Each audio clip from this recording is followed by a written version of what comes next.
crises econômicas, elas não são só crises econômicas. Se a crise econômica apareceu, é porque tem uma estrutura política que está permitindo que coisas como essas apareçam, né? Então, nessas horas, é necessário você ir um pouco em direção a uma espécie de grau zero da representação. Você vai de novo para a população. São as pessoas. Afinal, para que serve governo, não é isso? Exatamente. Começa agora Quem Somos Nós? O programa para quem tem prazer em conhecer. Uma parceria Eldorado FM e Casa do Saber. Apresentação Celso Loduca.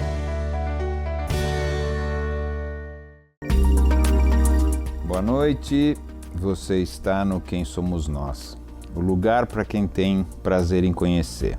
Toda segunda a gente tem uma conversa sobre a natureza humana com alguém que a gente acredita que pode trazer um olhar interessante. Você pode ouvir todas as conversas que já foram ao ar no podcast, no Território Dourado, no Casa do Saber ou direto no quemsomosnós.com.br. Hoje a gente continua a série sobre corrupção. Continuamos a vasculhar as entranhas das pessoas, das instituições, em busca desse comportamento tão humano. E a gente vai conversar com o professor, doutor e filósofo Vladimir Safatli. Boa noite, Vladimir. Boa noite, Sérgio. Quem é você? Eu sou um professor de filosofia que tem muito mais questões do que respostas, né? Eu nasci no Chile, né, em 73. Meus pais estavam fugindo da ditadura militar no Brasil. Meu pai fez parte da luta armada. E quando a gente voltou para Brasília, né? Você tinha quantos anos? Não, foi no mesmo ano que eu nasci. Ou seja, você não tem noção você é chileno sem querer. Por acaso, digamos assim, né? Depois eu voltei, mas voltei depois que o Pinochet saiu só, e muito tempo depois, na verdade, né? E hoje tenho contatos muito com a Universidade do Chile, tem um livro meu que foi traduzido lá, certo? Mas de fato eu nasci por acaso, assim, no sentido mais brutal do termo, né? E quando a família voltou. Teu pai fazia o quê? Meu pai era economista, meus pais são economistas, os dois, né? E aí eles entraram na luta armada, foram perseguidos, fugiram para o Chile. Só meu pai, minha mãe não. Sua mãe não? Minha mãe não. Mas aí eles se casaram, foram para o Chile, ficaram lá, queriam se envolver com o governo do Allende, né? E aí quando como teve vários, o golpe, né? como vários brasileiros que foram para lá, então. E aí quando teve o golpe, eles voltaram para cá. A gente ficou em Brasília. E eu passei minha infância em Brasília, né? Até depois passei um tempo em Goiânia, depois vim para cá para fazer faculdade, né? Eu fiz faculdade de filosofia e também fiz publicidade na SPM.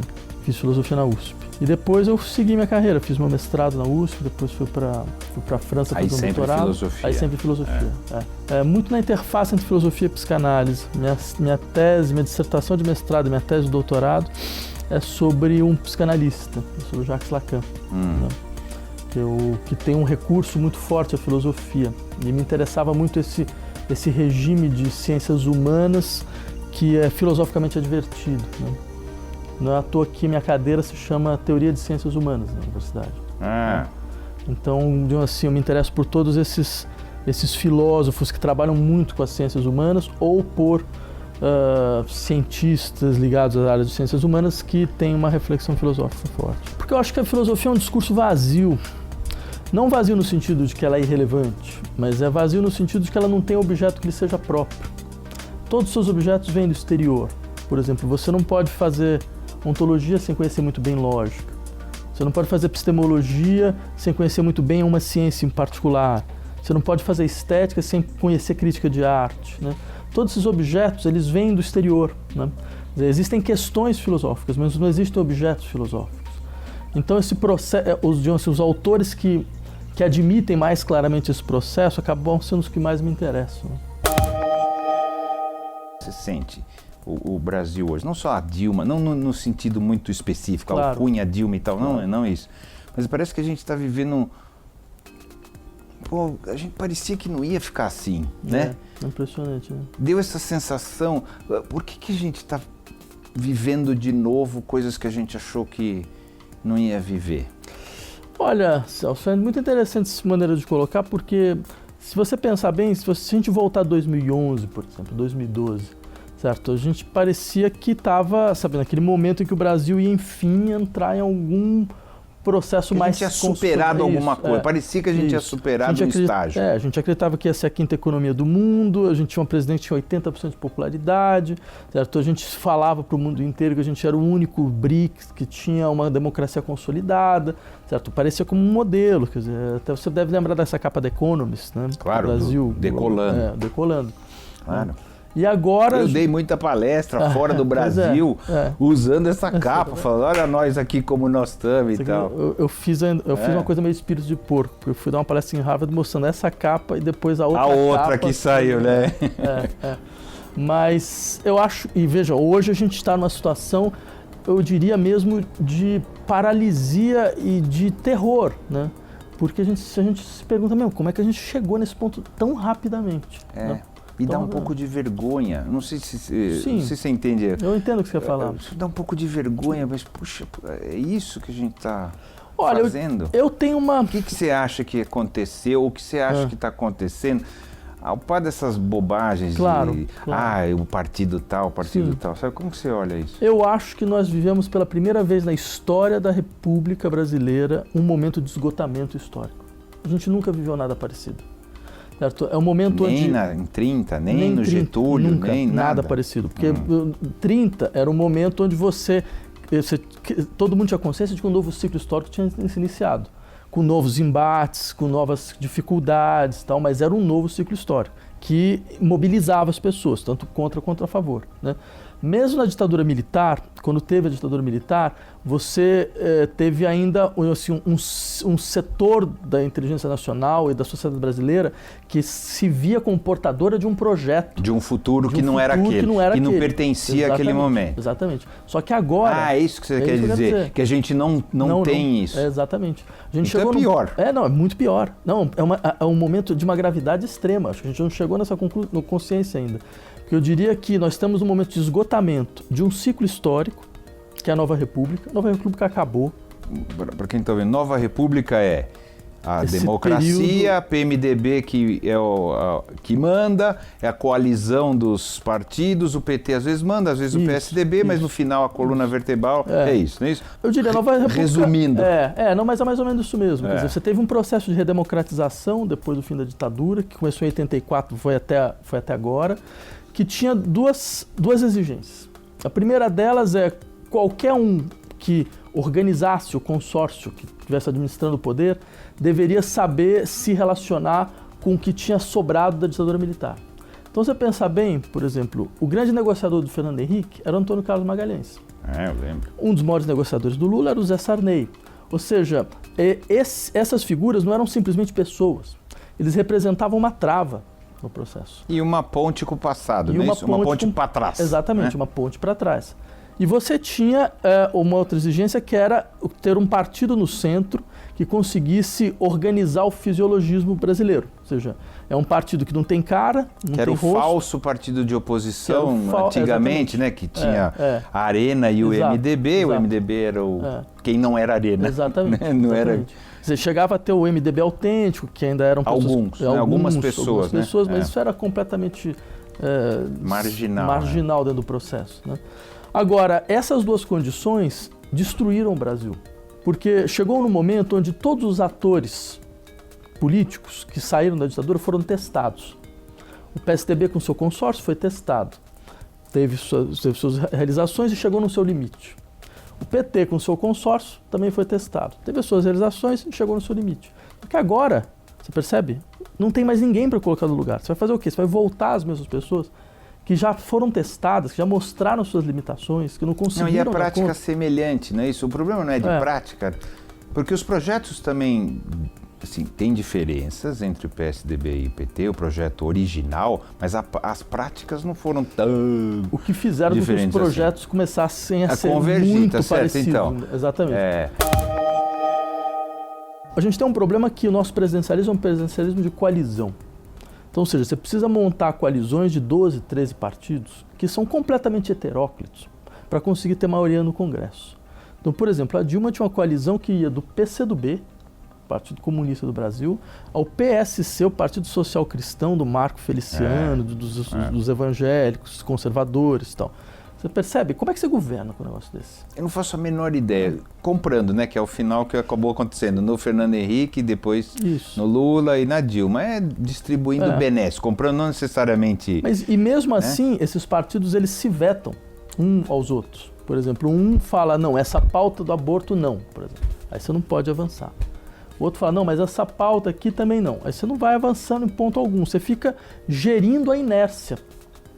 Se você tem uma margem, digamos assim, de manobra, porque a situação econômica está mais ou menos satisfatória, você consegue ainda fazer alguma coisa. Foi isso que aconteceu com o governo Lula. Quando ficou sem grana, aí acabou. Você expõe a inércia para a população, né? Eu acho que esse é um problema assim, muito sério, por um lado. E ainda tem mais dois esgotamentos. Um esgotamento do lulismo como uma alternativa, assim, de um projeto de desenvolvimento econômico nacional. E ele se esgota por contradições internas, né? Quer dizer, ele foi um projeto que conseguiu colocar 42 milhões de pessoas em ascensão social, isso é inegável. É um negócio elogiável. Sim, no mundo inteiro, né? Inclusive, inteiro, foi reconhecido no mundo inteiro. Só que teve um problema. Essas pessoas que foram subindo, elas começaram a desenvolver novas necessidades. Então você pega, por exemplo, uma família que hoje ganha R$3.000. O que ela fez com esse dinheiro, que ela começou a ganhar mais? A primeira coisa que eles fizeram foi tirar o seu filho da escola pública e botar na escola privada. Porque eles queriam fazer com que o processo de ascensão continuasse. Segunda, foi tirar a família da fila do SUS, porque ninguém mais aguentava, e comprar um plano de saúde. E a terceira foi parar de andar de ônibus e comprar um carro. As prestações a perder de vista. Se você juntar o gasto em educação, saúde e transporte, vai mais da metade do salário desse pessoal. Não é à toa que quando estourou 2013 com as manifestações, certo? Uma das palavras-chave era eu quero uma escola padrão FIFA. Porque eles percebiam que, de maneira muito não intuitiva, é claro, né? Exatamente. Que esse dinheiro estava sendo corroído. Só que a questão interessante é por que o Estado não fornece isso que ele deveria fornecer, né? Uma saúde pública de qualidade, uma educação pública de qualidade, um transporte público de qualidade. Padrão Europa, né? Porque o jeito Europa, que a gente tá falando. Você percebe? É quase um programa social-democrata clássico, entendeu? Uhum. Mas que, a meu ver, é impossível que o Brasil não passe por isso. Essa é a condição. Você imagina, mas parecia que a gente estava indo para isso, ou não? Tinha uma trava no próprio lulismo. Não existia o olhar não era esse? Nós estamos começando a virar capitalista. Assim, que nem isso o Brasil era, né, direito, assim, estamos começando a entrar no mundo capitalista do ponto de vista social-democrata.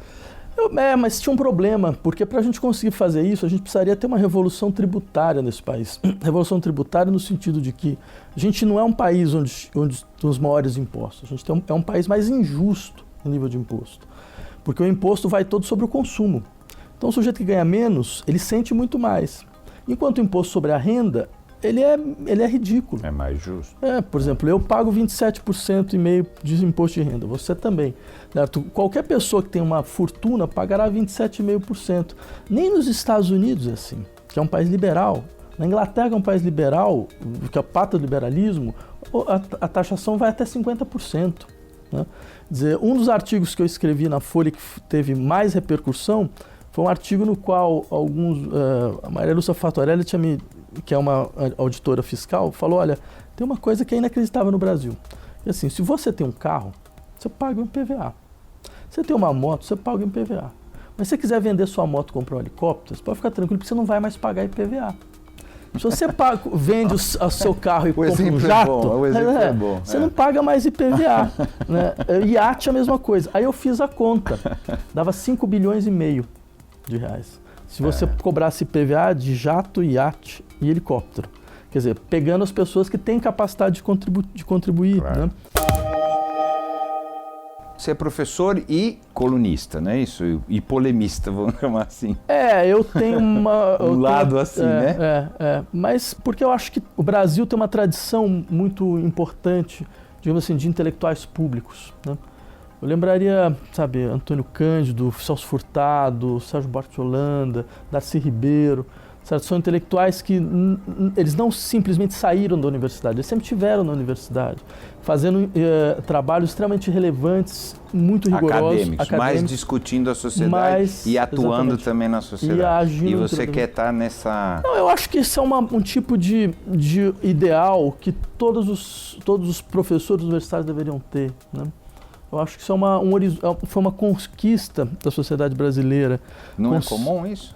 Não, não é muito comum. É específico do Brasil? Tem alguns países, sei lá, a França tem essa tradição de intelectuais públicos, a Alemanha tem um pouco, mas, por exemplo, o universo anglo-saxão é muito raro, na verdade, muito raro. Porque aí fica muito aquela coisa, a vida no campus, os seus trabalhos com seus pares. E quando o cara faz, que nem o Richard Dawkins, que no caso é um biólogo, é atacado, né? Pois porque diz, tá vendo, você tá fazendo tudo errado, porque tá contra... Eu acho errado atacar essas pessoas. Por exemplo, na Inglaterra tinha um exemplo, porque é raro mesmo, mas um exemplo forte era o Russell, Bertrand Russell. É verdade. Tá? Que entrava em vários debates, em várias polêmicas, foi uma figura importante. Então, nos Estados Unidos tem alguns, a Judith Butler, tem o Chomsky. Teve o Carl Sagan que entrou, não era debate, mas de alguma maneira que tinha era um divulgador científico e tal. Porra, esse cara foi importante na minha infância. Foi importante, não só na sua, mas acho que de muita gente que teve algum interesse pelo universo, vamos dizer assim. Não, eram belos programas de divulgação, tem razão. E acho que ajuda a te formar, né? Com certeza. Ajuda a te criar e tal. Que talvez seja essa a importância. Tal. Não é isso que você está querendo dizer, que você vai formar pessoas, mas o Carl Sagan, de alguma maneira, ajudou a te trazer até aqui pela curiosidade. Não, você tem toda a razão. Que essa talvez seja a importância dessa ponte. Acho que tem essa área de divulgação científica que realmente é fundamental. Desde 1930, existe, dentro do espectro político brasileiro, certo, uma experiência da esquerda nacional que é rica, muito importante, né? Por exemplo, o PTB, na época do trabalhismo, dos anos 60, certo? Mesmo na ditadura, você ainda continuou tendo assim, um depósito de uma certa promessa de que você transformaria. Que estaria no Chile, inclusive, o pessoal, boa parte foi para o Chile, para a França. Mas tinha uma coisa importante que era assim, é como se você tinha um setor da população, que dava mais ou menos, inclusive, 30% da população, que acreditava, não, olha, existe uma alternativa. Só que você fica 13 anos no governo, que é o maior, diga-se passagem, o maior tempo que um governo em período democrático ficou no Brasil com o mesmo grupo, e os resultados atuais são completamente problemáticos, né? Então isso fica essa questão. Então isso significa o quê? Que significa que não tem mais nenhuma outra alternativa, né? Quer dizer, veja o que aconteceu com esse governo. Quando a coisa começou a ficar realmente radical, eles chamaram economistas liberais. O que a população entende? Quando a coisa fica feia, você chama os economistas do outro lado. Então, ou seja, você mesmo, por que você não existe? Precisa. Qual que é a sua razão de existência, entendeu? Isso foi um erro político enorme, não é? Eu acho que foi um belíssimo gesto de suicídio, assim, que vai entrar para a história da República Brasileira. Como você se mata sozinho, entendeu? Porque quando você chama as pessoas com as quais você criticou durante anos, décadas, para falar, olha, agora a coisa está feia, vem aqui me ajudar. Tem alguma coisa assim, então, mas parece um pouco inacreditável, não é? De novo também, se olhando e falando assim, depois que você vai ser eleita no caso, com um projeto que falava outras coisas, você faz o oposto. O resultado não podia ser muito diferente do que está acontecendo, Isso aconteceu no mundo inteiro. Por exemplo, você pega a França hoje, que é governada por um partido socialista, que aplica um programa liberal, que tinha prometido que ia aplicar um outro programa. Não é à toa que ele é o presidente mais impopular da história. Mas historicamente, assim, não precisa ser muito inteligente para achar que vai acontecer isso, não é? Pois é. Eu não me acho o cara mais inteligente do mundo. A gente percebe a coisa de bom senso. Então... Mas, Celso, eu diria o seguinte, tinha um spin doctors do Tony Blair, Alastair Campbell, e ele falava, eu não entendo por que a esquerda, ela promete uma coisa e faz outra coisa sempre, né? Então ele falava isso para dizer, então vamos parar de prometer algumas coisas, vamos dizer que a gente fazer o que a gente vai realmente fazer. Isso justificava, por exemplo, o fato do Blair dizer, não, olha, agora tudo isso que era o ideário da esquerda é muito velho, não faz mais sentido. Tal da terceira via. Tal da terceira via. Eu faria exatamente o inverso. Eu partiria dessa colocação, falei, você tem toda a razão, então a gente deveria começar a tentar fazer o que a gente promete. Claro. Começar por aí, exatamente. O PT tentou, não tentou? Ou você acha que não? Você está dizendo, esgotou e etc. A inclusão das pessoas, etc. Não é uma tentativa de caminhar para aí? Eu acho que eles perceberam que com alguns ajustes você tinha resultados impressionantes de popularidade política, e eles, ao invés de um segundo momento, que era o momento de criar, digamos assim, um segundo ciclo de políticas de combate à desigualdade, né? Como eles perceberam que ia ser um conflito social muito grande, de você conseguir convencer as pessoas de que isso era necessário, eles falaram, não, é muito melhor a gente administrar o time que está ganhando. Então, se o governo Dilma foi visto, a meu ver, como um governo, você não precisa criar nada novo, só basta administrar o que já está aí, né? Isso foi um dos maiores erros. Foi o erro, foi o grande erro. Ponto de vista. Foi o grande erro. Essa nova república, a maneira que ela está montada, ela favorece mais essa troca de dinheiro e etc. do que antes? Você acha que o Brasil hoje é mais corrupto do que ele já foi? Você acha que a gente fala mais sobre corrupção, ou a gente expõe mais, prende mais? A gente não tem, no fundo, a gente não tem dados muito claros para poder... De verdade, né? De verdade, para poder sair um pouco da impressão. Mas uma coisa é certa, é sempre bom a gente lembrar, por exemplo, a ditadura militar foi eivada de escândalos de corrupção os mais impressionantes possíveis. E antes também, né? Exatamente. Paulipetro, Coroa Brastel, Capem, Projeto Jari, poderia lembrar aqui de uma infinidade de casos piores que a gente possa imaginar, né? Então, ou seja, e não é por acaso que eu diria que boa parte do grupo que participava dos processos de corrupção na ditadura continua na Nova República, que são as grandes empreiteiras. São mais ou menos, é muito impressionante, eram mais ou menos os mesmos, exatamente. Os mesmos personagens, na verdade. Então, acho que, a meu ver, existe, na verdade, um problema com a democracia brasileira. Qual? Que é a baixa participação popular nos processos de decisão do Estado, nos processos de gestão do Estado, né? Por quê? Porque a gente criou um sistema no qual, na verdade, veja, é como se a gente falasse democracia, você aparecer de 4 em 4 anos para referendar quocientes eleitorais. Exatamente. Então, por exemplo, o Brasil é o país que tem o maior número de conselhos consultivos do mundo. Mesmo? Você tem conselho para tudo. Só que são todos aquilo que eles são, ou seja, conselhos consultivos. Você vai, ouve e faz o que você quiser com o que você ouviu. Não tem nenhum conselho com poder de deliberação, de veto, de gestão. Por exemplo, eu fui para a Islândia durante um tempo, porque eu queria estudar como que eles conseguiram não só sair da crise econômica, foi um dos primeiros países a entrar na crise. Foi o primeiro a quebrar, né? Primeiro a quebrar e conseguiu sair, e eles saíram pela reinvenção política. É uma história muito bonita, né? Porque num dado momento eles resolveram que eles precisavam de uma nova Constituição.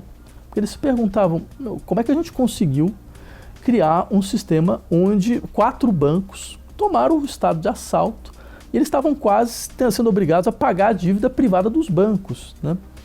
E foi graças a um presidente que estava no poder que insistiu que ele não ia transformar a dívida privada dos bancos em dívida soberana do Estado, né? Bem, é muito interessante perceber... Os Estados Unidos fizeram isso. Os Estados Unidos fizeram isso, exatamente. Por exemplo, é muito bom lembrar, o Citibank foi salvo pelo Estado americano. Exatamente. Entre outras coisas. Mas eles criaram uma Constituição, um projeto constitucional muito impressionante, né? Entre eles, tinham coisas como, por exemplo, se 10% da população entender por bem, você pode barrar uma lei do Congresso e obrigar que essa lei seja objeto de sufrágio universal. Teoricamente a gente não tem isso não exatamente assim, mas um instrumento de com assinaturas eu posso ter uma... É totalmente teórico, porque na verdade... Teoricamente a gente tem esse instrumento a ideia era que você pudesse de fato colocar uma lei direto no Congresso através da ação popular, você consegue, mas você não consegue mais. O Lei Ficha Limpa ela só entrou porque um deputado assumiu, né? Então você criou, é uma coisa bem brasileira, você cria todo o aparato para impedir que o espírito da lei se realize, né? Então você pega a Constituição brasileira, você tem várias... Isso que é bacana a Constituição brasileira, avançada em tem relação... Tem vários pontos interessantes, né? Exatamente. Dizem assim, claro que diz que é complicado e tal, mas de alguma maneira diz que é avançado em vários pontos, só que a gente não consegue fazer. Porque você cria todo um aparato para impedir o espírito da lei. Volta lá para a Islândia, desculpa. Então eles fizeram isso, você deu esse exemplo. Esse é um belo exemplo, por exemplo. Eles fizeram várias coisas muito impressionantes. Por exemplo, quando eles foram fazer o projeto constitucional, eles falaram, não, a gente precisa de um pré-projeto. Mas o pré-projeto não foi resultado de uma demanda de grandes juristas ou coisas parecidas. Eles fizeram uma coisa, realmente, chega até uma beleza poética nisso. Eles pegaram 1000 cartas, mandaram 1000 cartas ao acaso, convidando 1000 pessoas a ir em um estádio, ficar lá durante um tempo para fazer um pré-projeto constitucional. Sem nenhum tipo de critério. Exatamente, 1000 cidadãos. Eles vieram, eles fizeram um projeto, e o projeto é completamente impressionante do ponto de vista da realização política. É um projeto inovador, muito interessante. Eu acho muito importante esse tipo de exemplo, porque ele demonstra que as crises econômicas, elas não são só crises econômicas. Se a crise econômica apareceu, é porque tem uma estrutura política que está permitindo que coisas como essas apareçam, né? Então, nessas horas, é necessário você ir um pouco em direção a uma espécie de grau zero da representação. Você vai de novo para a população. São as pessoas. No final, para que serve governo, não é isso? Exatamente. Entre 2011 e hoje, aconteceu as grandes manifestações de 2013, que eu acho que foi um dos acontecimentos mais importantes da história recente brasileira. Foram impressionantes. Assim, durante 3, 4 meses, houve manifestação nesse país todos os dias. Em algum lugar, tinha alguém fazendo uma manifestação, ou contra o serviço de saúde que era ruim, ou contra pesquisas com animais, certo? Tudo que a gente pudesse imaginar. Essa situação abriu uma espécie de latência na vida brasileira. Uma latência que podia ser respondida de 2 formas. A primeira delas era ouvindo, falando, peraí, quando o sujeito fala, eu não quero mais ser representado, é necessário a gente então ouvir e tentar entender o que isso significa. Talvez seja uma nova experiência política que pode aparecer, é um possível que antes era completamente impossível, há uma possibilidade que é necessário saber cultivar, né? A segunda coisa que a gente podia fazer foi o que foi feito, é se fechar o máximo possível e fazer tudo para que nada parecido com o que aconteceu em 2013 ocorra mais uma vez, né? Então você se defende, assim, da maneira, aí sim você age como casta, né? Porque você se defende da maneira mais brutal possível. Basta você ver o que foi essa reforma política agora, uma reforma que distancia cada vez mais o poder de qualquer tipo de visibilidade do povo. Quer dizer, até limitar o período de campanha você fez, que é uma maneira de você falar, ó, você nem vai perceber que tem campanha, não vai passar. A alegação é para diminuir o custo e, portanto, diminuir a influência do dinheiro. Essa é a alegação. Mas, Celso, olha que coisa fantástica. O sujeito que queria diminuir o tempo de campanha era o mesmo que defendia o financiamento privado de campanha. Então, a gente não é bobo. Precisa combinar. Precisa combinar. Alguém precisa explicar para o sujeito, olha, a gente consegue juntar 2 coisas, entendeu? Então, eu acho que foi isso que aconteceu. A política brasileira demonstrou muito claramente como seus atores hoje, eu diria que eles são um pouco como um sonho que o Freud descreve na interpretação dos sonhos, que eu acho que cai muito bem para esse momento. Ele conta mais ou menos o seguinte, ele estava numa mesa de jantar, estava toda a família, estava o seu pai conversando com todo mundo muito feliz, aí ele começa a ficar triste, né? E ele acorda angustiado. Fica pensando, por que eu estava angustiado no sonho? Ele fala, eu sei, porque meu pai estava morto e ele não sabia. Eu diria que a gente está nessa situação, entendeu? Os atores políticos brasileiros estão todos mortos. E não tem ninguém para dizer isso. Vocês estão mortos. Entendeu? Tudo que vocês podiam fazer, vocês já fizeram. Não tem mais razão de existência. Dá espaço para aparecer outras pessoas. Só que o que eles fazem hoje é tentar fechar todos os espaços possíveis. Então, todas as maneiras possíveis. Que pode acontecer? Porque do jeito que você está indo, parece que vai explodir. Né? Seguir o teu raciocínio, ou seja, é um treco que está apodrecendo, vamos dizer assim, né? Não deixa nascer nada novo, uma hora isso aí vai dar muito errado. É assim que você está vendo, não? O problema é que tem muitas formas de algo dar errado, né? Por exemplo, pensa no México, que era também um país que nos anos 30 tinha uma experiência histórica muito promissora. E, no entanto, Eles criaram um sistema que era uma espécie de ditadura perfeita de um partido PRI, só, né? o PRI. Ficaram 40, 50 anos onde nada aconteceu. Quer dizer, esse é que é o problema. As coisas podem se Nós estamos correndo desagregar. esse risco, é isso, de ficar apodrecendo. Exatamente. A Argentina, exatamente. você vê assim também? A Argentina tem suas limitações claras, né, a respeito, por exemplo, do modelo Que foi um peronista. país importante na década de 30, os anos lá atrás, não é isso? Importante economicamente, Com certeza. culturalmente, Com né? certeza. E que também andou para trás. Que também sentiu muito o baque da sua dificuldade de criar, digamos assim, novas alternativas políticas, né, para além do peronismo. Ficou preso no tava interior desse amarrado processo, ali, né? até hoje. É. Até hoje. Então, acho que a América Latina tem muito esse risco, porque é o risco que acontece quando a gente tem que, digamos assim, se confrontar com o que é difícil fazer. Pega uma opereta do Jacques Offenbach, chama A Vida Parisiense, que é do começo do século XX. Né? É muito interessante porque tem a figura de um brasileiro que aparece lá. A ópera se passa no Moulin Rouge, né? E de repente aparece o brasileiro, né? E ele grita para todo mundo: eu tenho ouro, tenho dinheiro, eu pago para todo mundo. Quando eu vi a opereta, eu falei, cara, agora eu entendi para onde foi o nosso dinheiro do café. Agora eu sei o que aconteceu. Pra putaria. Pra putaria de Paris. A putaria de Paris. Né? Você não lembra, por exemplo, aquele filme Bonequinha de Luxo? Que tem um brasileiro que aparece, assim, Não me lembro disso. Não? Ela vai se casar com um brasileiro muito rico, né? E aí ela dá uma baixa, o brasileiro fica apavorado, vai embora, né? Ou seja, mas de novo um pouco essa figura, você percebe? Do esbanjador. Do esbanjador, exatamente. Celso Furtado tem belíssimos textos a esse respeito, né? De como a gente financiou um processo de consumo conspícuo a despeito do desenvolvimento do Brasil, né?